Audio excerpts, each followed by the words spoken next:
예. 이 시간 잠시 나눌 하나님 말씀의 제목은 너는 복의 근원이 될지라 라고 하는 말씀입니다. 2018년도 한 해 쭉 생각해 볼 수 있는 여유가 있는 하루셨는지 잘 모르겠어요.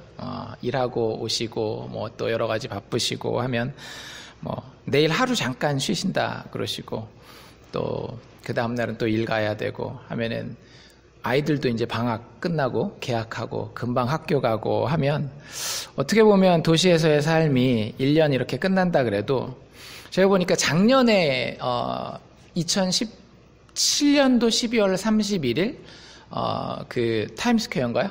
거기 사진이 이렇게 나와 있더라고요. 사진 나온 거 봤는데 진짜 발 디딜 틈 없이 막 이렇게 막 팍팍하게 사람들이 서 있는 거예요. 근데 제가 여기 와서 이렇게 이제 제가 13일 날 왔나요? 12일 날 왔나요? 오고 나서 하여튼 2주 정도밖에 안 됐잖아요. 2주밖에 안 되면서 그래도 짧지만 대화도 나눠보고 길거리 다니는 사람들의 표정도 보고 하면서 제가 느낀 게 뭐였는가 하면 작년 12월 31일 날 그 자리에 있었던 사람들 중에 진짜 토백이 뉴욕 사람들이 얼마나 될까? 엊그제 왔던 제 그 아는 그 청년들 있잖아요. 그 청년들도 관광객이에요. 아마 오늘 비 때문에 갔을지 안 갔을지 모르겠지만 거기 갔지 않았을까. 그래서 사실은 우리가 뉴욕에서 산다라고 했을 때 많은 경우에는 한 해를 마무리하는 것, 1년이 어떻게 지나갔는지 한번 생각해 볼 짬도 별로 많지 않은 것 같다라는 생각이 들어요. 그래서 오늘 짧은 시간이지만 한번 올 한 해 어땠는가. 우리 주니아 집사님 같은 경우는 올해 끝나신 거죠, 공부가. 그렇죠? 예, 올해 끝나시고. 그러니까 그 전에는 얼마나 정신이 없으셨겠어요. 사실 저도 올해 공부가 끝났습니다. 하기 위해서 논문 쓰고 하는데 정신없이 지나갔었던 것 같아요. 그리고 연말에는 특별히 더 이사하고 하느라고 뭘 이렇게 지금까지도 집은 아직 다 정리가 못 돼서 집이 정리가 되면 한 번씩 들어오셔서 뭐 이렇게 밥이라도 먹고 차라도 마실 시간을 제가 마련하긴 할 텐데 아직은 그럴 여유가 안 되는 것 같더라고요. 어쨌든 그렇게 바쁘게 지내지만 지금 이 시간만은 누가 뭐 이렇게 괴롭히고 일시키고 그런 시간 아니잖아요. 그러니까 우리가 하나님 앞에서 2018년도를 어떻게 보내왔는지 한번 잠잠하게 생각해 볼 수 있으면 좋겠다라는 생각이 듭니다. 우리 스스로에게 이렇게 한번 물어봅시다. 오늘 본문의 근거에서 이렇게 물어보는 거예요. 2018년도 한 해 나는 복받은 사람이었습니까? 한번 물어보세요. 2018년도 한 해 동안에 나는 정말로 복받은 사람이었습니까? 복을 어떻게 정의하느냐에 따라서 많이 달라질 수 있겠죠? 근데 오늘 우리가 성경에서 읽은 사람 누구죠? 주인공? 아브람이죠. 아직 이름이 안 바뀌었어요. 나중에 이제 좀 더 지나야 하나님이 이름을 바꿔서 아브라함으로 이렇게 바꿔주는데 잘 아는 것처럼 이 아브라함은 믿음의 조상이라고도 불릴 뿐만 아니라 참 많은 복을 받은 사람으로 우리에게 기억이 되어 있습니다. 오늘 우리가 읽은 12장은요. 아브라함이 처음 등장하는 장면이에요. 물론 이제 11장 마무리 부분에 그 아버지 때의 족보가 이렇게 나오면서 아브라함의 이름이 등장하기는 해요. 근데 이제 본격적으로 아브라함에 대한 이야기가 시작되는 것은 우리가 읽은 12장 1절부터 시작되는 겁니다. 근데 아브라함이 결론적으로는 복받은 사람이라고 말씀드렸잖아요. 근데 제가 먼저 말씀드릴 건 뭐냐면요. 아브라함이 절대 복을 받을 수 없었던 인간적인 이유들을 먼저 말씀을 드릴게요.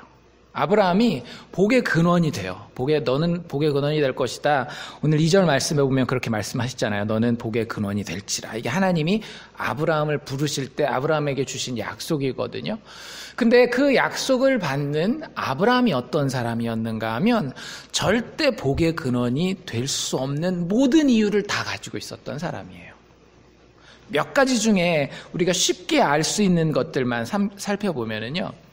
아브라함이 12장이 시작되기 전에 어디서 이 출발을 하는가 하면 아브라함은 가나안 땅에 들어와서 가나안 땅에서 살아요. 그리고 거기서 자식도 낳고 손주도 보고 이렇게 오랫동안 가나안 땅, 지금 우리가 알고 있는 이스라엘이라고 하는 그 땅에서 가문을 이루고 살아갑니다. 근데 원래 이 사람이 이스라엘 출신이 아니에요.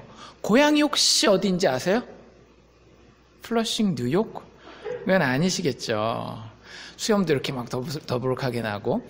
성경을 보시면 갈대아 우르라고 하는 지역이 나와요. 갈대아 우르. 지금으로 이야기하자면 이란, 이라크 지역 있는 중동 지역이라고 생각하시면 될 것 같아요.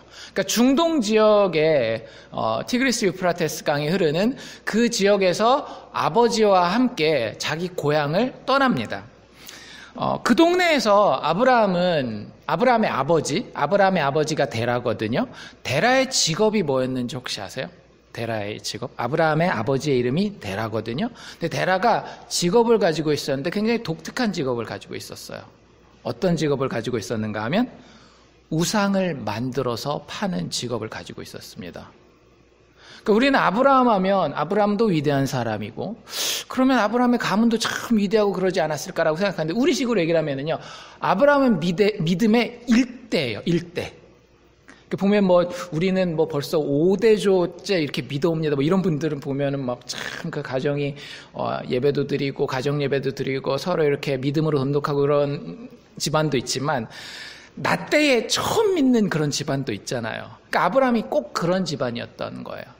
아브라함의 아버지의 직업이 다시 뭐라고요? 우상을 만들어서 파는 거예요. 한국식으로 얘기를 하자면은요, 석가모니상 같은 거 이런 거 만들어 가지고 사람들한테 팔아서 그거 가지고 생계를 유지하는 사람이었다라고 하는 거예요. 아브라함의 종교는 그럼 뭐였을까요? 기독교? 절대 아니었죠. 아브라함을 여호수아 24장이 그 얘기가 자세히 나와 있어요. 여호수아가 마지막에 자기의 인생을 마치면서 이스라엘 백성들에게 역사를 설명하고 그들에게 신앙의 다짐을 받을 때에 여호수아가 아브라함을 뭐라고 이야기인가 하면 강 건너편에서 다른 신들을 섬겼었던 사람이다라고 이야기를 합니다. 그러니까 우리가 늘 어떻게 생각해요? 우상 숭배하고 하면 하나님 앞에 벌 받고 나쁜 일 생기고 죽은 다음엔 지옥 가고 이런 거 생각하잖아요. 예, 틀린 얘기는 아니에요. 근데 일단 우리가 아브라함에 대해서 기억해야 되는 건 뭐냐면 아브라함의 시작이 그랬다라는 거예요. 아브라함의 시작이 절대 좋은 믿음의 가문, 어려서부터 한 번도 하나님을 배반하지 않고 오직 하나님만 섬겼던 사무엘 같은 친구는 그런 친구들이잖아요. 근데 아브라함은 그런 사람이 아니었다라는 거예요. 복의 근원이 될 자격을 따진다면 그렇게 큰 자격을 갖춘 사람은 아니었다라고 하는 거죠. 또 아브라함이 복의 근원이 될 수 없는 이유, 12장 뒷부분에 하나님이 이렇게 지금 불러서 막 나왔잖아요. 12장 뒷부분에 가면 잘 아는 얘기들일 거예요. 성경을 조금만 읽어본 분들은. 12장 맨 뒤에 가면 어떤 이야기가 나오는가 하면 아브라함이 쉽게 얘기를 하자면 아내를 팔아먹습니다. 이 말이 돼요? 우리는 아브라함에 대해서 막 너무 좋은 사람이라고 막 이렇게 믿음의 조상 맨날 이렇게 들었는데 아내를 팔아먹어요. 그것도 자기 합리화를 해가면서 어떻게 팔아먹는가 하면 자기가 사는 그 가나안 땅에 이스라엘 땅에 흉년이 드니까 쉽게 얘기하자면 이 동네 경기가 안 좋아요. 그래서 어떻게 되는가 하면 경기가 좋다라고 하는 이집트 땅으로, 농사가 잘 된다라고 하는 애굽 땅으로, 이집트 땅으로 내려간 거예요. 근데 거기에서 이집트의 집권자가 누구를 이쁘게 봤어요? 아브라함을 이쁘게 봐야 되는데 아브라함을 이쁘게 본 게 아니라 누구를 이쁘게 보는가 하면 아브라함의 아내 사라를 이쁘게 본 거예요. 그러면 남편은 어떻게 해야 돼요? 그러시면 아니 됩니다. 이 사람은 제 아내입니다라고 이야기해야 되잖아요. 근데 아브라함이 어떻게 해요? 제 누이입니다. 실제 누이긴 했어요. 배달은 누이였긴 했는데 그게 아브라함이 할 말은 아니죠. 왜 그 사람이 그 이집트의 집권자가, 통치자가 자기 아내에게 관심을 가지는지는 뻔한 거잖아요. 그러면 딱 앞에 나서서 내가 이 사람 아내입니다. 이 사람 결혼한 사람이고 나랑 결혼했습니다. 라고 이야기를 해야 되는 거예요. 근데 아브라함은 그 얘기를 자기 입으로는 한마디도 안 합니다. 그리고는 아내를 설득을 해요, 오히려. 야, 우리가 배다르긴 하지만 남매관계 아니냐. 우리의 생존을 위해서는 그렇게 해야 되지 않겠느냐라고 자기 스스로를 합리화하고 아내까지 그렇게 뭐 설득 당했는지 안 당했는지는 잘 모르겠지만 그렇게 이야기를 해서 쉽게 얘기하자면 아내를 팔아먹어요. 한 번이면 남자가 실수할 수도 있으니까 용서를 할 텐데요. 12장 넘어서 성경을 쫙 넘기잖아요. 20장까지 쭉 넘어가잖아요. 아브라함이 거의 비슷한 일을 만나요. 가나안 땅이 그때는 살 때인데 아비멜렉이라고 하는 사람이 그 지역의 부호였어요. 또 아브라함은 그 당시에 또 뭐가 힘들어가지고 가난하게 농사도 잘 안 되고 그랬었던 것 같아요. 그래서 아비멜렉 밑에 가서 그 사람의 그 영토에서 사는데 똑같이, 그러니까 사라가 참 아름다운 사람이었었던 것 같아요. 나이가 많았음에도 불구하고. 근데 그래서 그 아비멜렉이 어떻게 하는가 하면 역시 아브라함을 이쁘게 본 게 아니라 누구를? 또다시 사라를 이쁘게 보는 거예요. 아브라함이 어떻게 반응하죠? 같은 반응을 보입니다. 한 번은 아까 제가 말씀드린 것처럼 한 번은 어떻게 이게 만회가 될 수도 있고 용서가 될 수도 있을 것 같아요. 두 번 그랬다는 건 이건 상습범입니다. 그러니까 그 마음 자체가 아내를 향해서 참 쉽지 않은 마음을 가지고 있는 거예요. 아내 입장에서 봤을 때는. 하나님이 짝지어준 그 가정이고 부부관계인데 그 부분에 대해서 이렇게 두 번이나 아내를 팔아넘기는 것을 보면 아브라함이 다시 한번 이런 질문을 하게 돼요. 아브라함이 정말 복의 근원이 될 수 있을 만한 자격을 갖춘 자인가? 제가 봤을 때는 아닌 것 같아요. 우상 섬기고 아내를 팔아넘기고 그 다음에 또 아브라함이 복의 근원이 될 수 없는 이유는 뭐냐 하면은요, 자식을 가지지 못했다라고 하는 거예요. 그래서 15장 정도에 넘어가면 하나님이 이 언약을 맺어주시는 장면에 뭐라고 얘기를 하는가 하면, 하나님 제발 희망 고문하지 마시고 그냥 우리 집에 종이 있으니까 그 종이나 우리의 후손 낳을 수 있게, 우리의 후손 대신해서 그 종이 우리의 가문을 이어갈 수 있도록 해주시고 더 이상 뭐 아들을 낳는다라는 그런 얘기는 하지 마십시오. 이런 불신앙의 모습을 보여요. 하나님이 그래도 약속을 해주시거든요. 그 약속해 주시는 가운데에 아브라함이 뒤에는 믿습니다. 뒤에는 믿는데 그 믿음까지 가기 전에 어떤 일을 벌여요? 하나님이 자식을 준다 하는데 자기랑 사라 사이에는 아이가 생기지가 않잖아요. 그래서 어떤 일을 벌여요? 자기 여종, 몸종이었던, 그러니까 그 사라의 몸종이었던 하갈이라고 하는 여종을 취해요. 물론 아내 사라의 동의가 있었긴 했지만 아무리 아내가 그래도 하나님과 직접 대화한 사람은 누구예요? 아브라함이란 말이에요. 사라는 오히려 마음이 급하고 또 뭐 가문을 이어야 한다라고 하는 그 고대 문화의 어떤 그런 압박감 때문에 그런 이야기를 한다 할지라도 가정의 책임을 지는 가장으로서, 그리고 더 중요하게는 하나님의 음성을 직접 들은 영적인 리더로서 하갈을 취한다라고 하는 것은 아브라함이 생각하지 말았어야 되는 옵션이에요. 근데 아브라함은 반적극적으로 그 하갈이라고 하는 사라의 몸종을 취하게 됩니다. 그리고 거기서 아들이 나오게 되죠. 아들의 이름은 이스마엘이라고 하는 아들을 낳게 돼요. 그러니까 하나님을 잘 믿지 못한 거죠. 사실은. 그러니까 하나님의 음성을 들어보신 경험이 있으세요? 그런 경험이 현대사회에 쉽지 않잖아요. 그렇죠? 우리가 진짜 믿음으로 하나님을 믿는 거지 진짜 초자연적인 기적을 체험하는 사람은 사실은 많지 않단 말이에요. 아브라함은 그걸 체험한 사람이에요. 하나님의 음성을 한 번도 아닌 여러 번 들은 사람이란 말이에요. 근데 그 음성을 듣고도 믿음을 똑바로 세우지 못한, 복의 근원이 될 자격이 정말로 없는 사람이 바로 아브라함이라고 하는 사람이었다라고 하는 거죠. 여러분이 하나님이라면 어떻게 하시렵니까? 아브라함에게 얼마만큼의 복을 주시겠어요? 제가 하나님이었다라고 한다면, 그래, 네 자격 되는 만큼 주겠다. 네 믿음이 올라가는 만큼 내가 복을 주겠다. 아니면 네가 요거 하는 만큼, 그거 회개하고 돌아오는 만큼 내가 복을 주겠다. 저 같으면 그렇게 할 것 같아요. 근데 성경에 나와 있는 하나님은 그렇게 반응하지 않으셔요. 하나님은 굉장히 자신 있게 아브라함을 향해서 축복을 선언하십니다. 아브라함을 거의 안 보시는 것 같아요. 아브라함이 지금 어떤 자격을 갖추고 있는지 갖추고 있지 못한지를 하나님은 전혀 개의치 않으시는 것 같아요. 우리가 읽은 2절 말씀에 뭐라고 돼 있어요? 너는 복의 근원이 될 수도 있어. 요거 잘 지켜봐. 그럼 내가 되게 해줄 수도 있어. 이렇게 얘기를 해요? 아니죠. 하나님 정확하게 뭐라고 선언해요? 너는 복의 근원이 될 것이다. 될지라. 이렇게 얘기를 해요.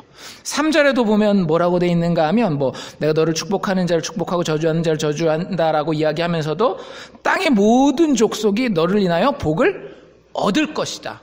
복을 줄 텐데 너만 복 받는 것이 아니라 너를 통하여 많은 사람들이, 네 주변에 있는 많은 사람들이 같이 복을 받을 것이다. 그러니까 내가 복 받아가지고 요거 잃어버리면 안 되는 이 정도가 아니라 정말로 모든 것을 다 받아서 흘려보낼 수 있을 정도로까지 하나님은 풍성하게 아브라함을 축복하리라고 확실하게 선언하고 계십니다.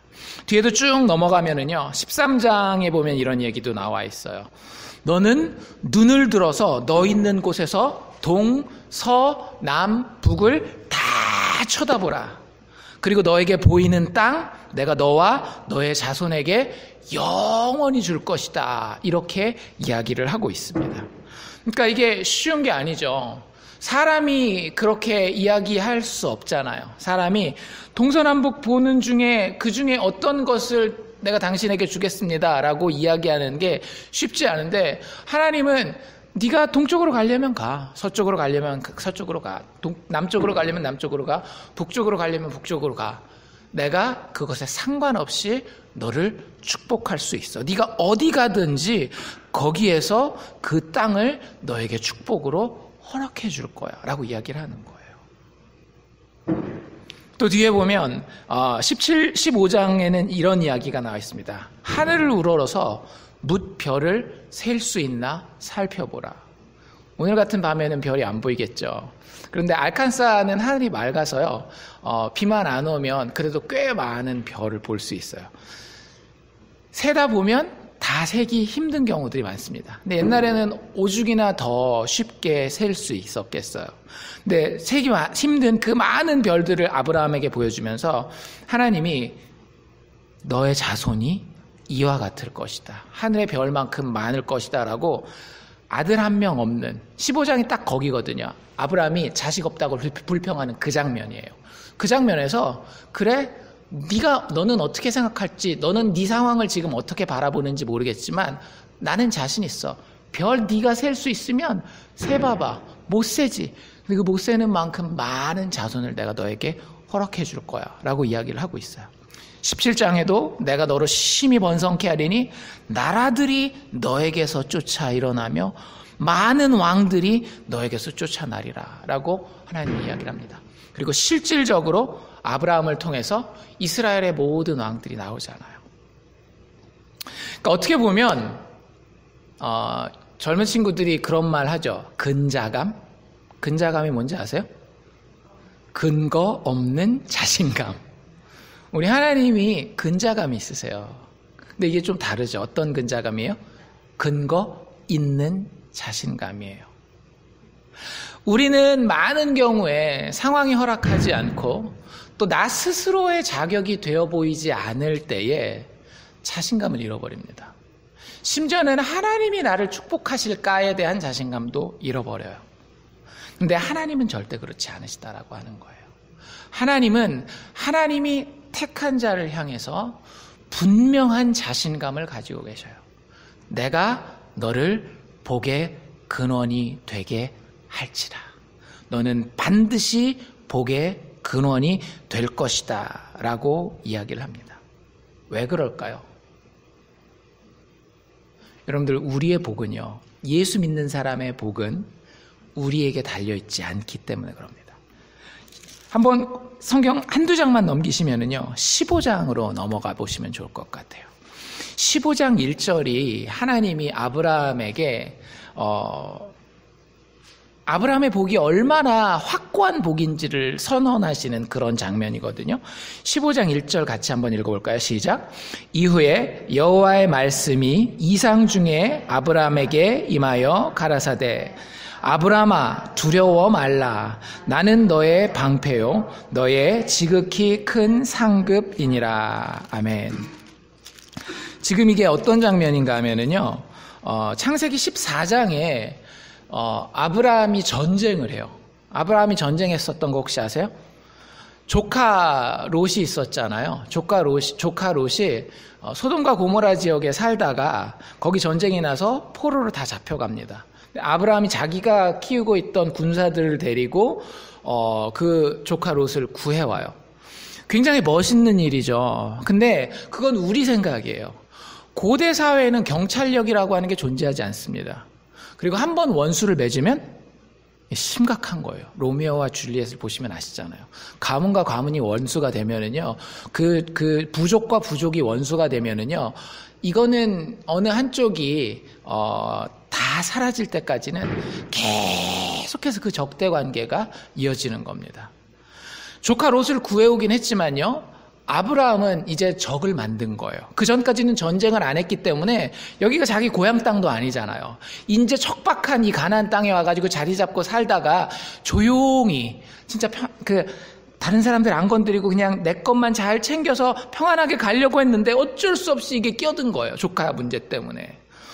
되게 마음속으로 두렵고 어렵고, 거기다가 다른 사람들을 아들 낳아서 자기랑 나이 또래 비슷한 사람들은 벌써 아이들이 다 커서 20대가 되고 30대가 되고 자기랑 같이 사업도 하고 군대도 이끌고 막 이러고 있는데 자기는 아직 아들 하나가 없단 말이에요. 그러니까 얼마나 마음이 불안하고 두려운 상태겠어요. 그 아브라함에게 하나님이 환상 중에 나타나서 이렇게 얘기하셨다라는 거예요. 첫 마디가 뭐라고요? 두려워하지 말라. 두려워하지 말라. 내가 너에게 축복을 약속했던 거, 너에게 복의 근원 되겠다라고 약속했었던 거 아직 유효해. 걱정하지 마. 그러면서 그 근거를 뭐라고 이야기하면은요, 네가 이런 거 잘하잖아. 너의 장점이 이런 거잖아. 너 작년에 이런 거 이뤄놨잖아. 그런 얘기 하지 않아요. 만약에 그것이 우리에게 있다라면, 우리가 하나님의 복 받는 근거가 우리에게 있다라고 하면은요, 우리는 많은 경우에 무너질 수밖에 없어요. 근데 하나님이 우리를 축복하는 근거는 뭐냐면 하나님 자신이라고 하는 거예요. 뭐라고 얘기하셔요? 누가 너의 방패다? 내가 너의 방패고 내가 너의 지극히 큰 상급이라고 하는 거예요. 여러분들, 하나님이 우리를 향해서 친히 복이 되어 주십니다. 여러분들, 지금 우리가 살고 있는 우주가 존재하는 게 보이세요? 우리가 경험하고 있는, 진짜 가끔 가다가 그 많은 눈이 온다든지 큰 태풍이 불 때 그런 것들의 어떤 이런 게 있구나라는 걸 느끼는 순간들이 있으시냐라고요. 그걸 지으신 분이 직접 우리에게 뭐라고 말씀하시는가 하면 내가 너의 상급이 되어줄게, 이렇게 얘기를 하는 거예요. 우리가 자격이 있을 때 없을 때? 자격이 없을 때에. 여러분들, 이게 가능한 이유는요, 하나님이 그냥 우리의 잘못과 죄악과 실수와 연약함을 그냥 눈 감아주는 분이기 때문에 그런 게 아니에요. 사실 이 아브라함의 이야기는요, 그 결론이 어디 가서 끝나게 되는가 하면은요, 신약 성경으로 넘어와서 그 이야기가 끝나게 됩니다. 신약 성경에 우리가 하나님의 채찍을 맞아야 되고 우리가 하나님의 심판을 받아야 될 때에 우리 앞에 서서 하나님의 진노가 우리에게 임할 때에 우리에게 친히 우리의 방패가 되어주신 분이 계셔요. 누구예요? 예수 그리스도예요. 십자가에서 그분이 하신 일이요, 하나님의 진노의 손길을 온 몸으로 우리의 방패가 되어서 우리를 막아주신다라고 하는 거예요. 그리고 그분이 죽은 다음에 사흘 만에 다시 살아나셔서 그 부활 생명을 우리 것 되도록 믿는 모든 사람에게 상급으로 허락하셨다라고 하는 거예요.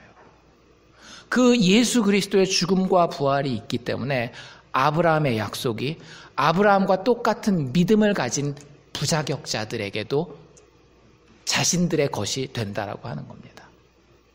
그래서 아브라함의 축복을 바라보면서 우리가 다시 한번 그 축복이 어떤 것인지, 그 축복이 예수 그리스도를 통해서 나에게 어떻게 전해질 수 있는지를 생각해 보실 수 있기를 원해요.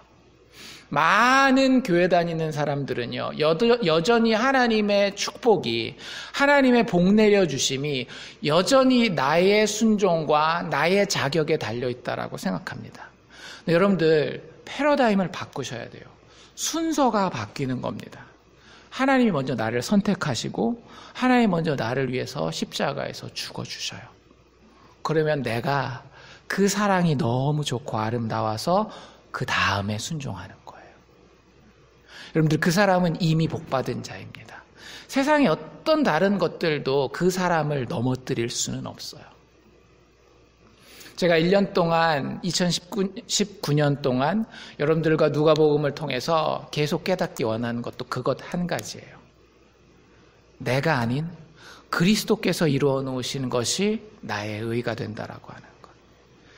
내가 복받을 자격이 되지 않지만 그리스도께서 십자가에서 내 방패가 되시고 그리스도께서 무덤을 이기고 나오신 그것이 나의 상급이 되었기 때문에 내가 복받은 자가 되었다라고 하는 것.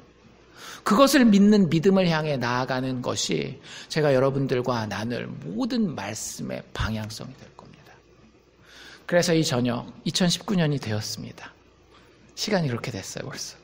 2019년 제가 여러분들에게 이렇게 권면하기를 원해요. 여러분들 새해 다짐하십시오. 새해 다짐, 여러 가지 다짐하시잖아요.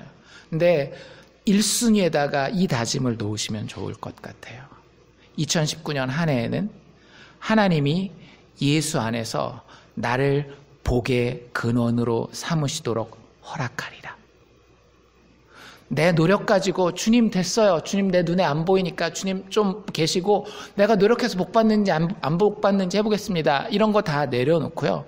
하나님이 예수 안에서 내가 복의 근원 되게 하리라고 약속하셨고 이미 성취하셨어요.